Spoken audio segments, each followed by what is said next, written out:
Q4OS 6.1, codenamed Andromeda, is the newest stable long-term support (LTS) release of the Debian-based distribution, promising a 5-year support cycle with potential for up to 10 years of extended commercial support.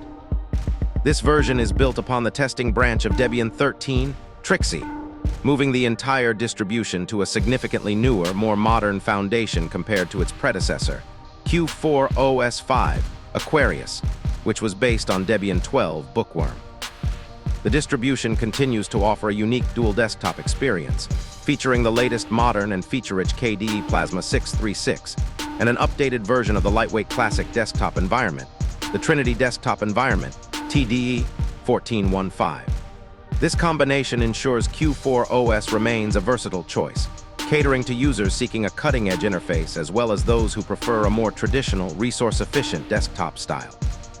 The most notable changes from the previous Q4OS 5 series stem from the jump in the core operating system and desktop environment versions.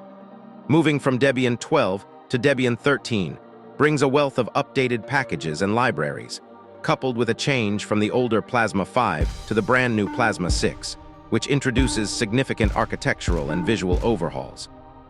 Q4OS 6.1 also upgrades the underlying system to the Linux 6.12 LTS kernel series. Other notable differences include the improved in-house desktop profiler tool, which has been updated to let users export, modify, and create customized application profiles easily.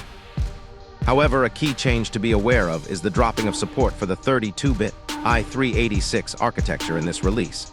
For users on older 32-bit hardware, the project officially recommends sticking with the Q4OS 5 Aquarius series.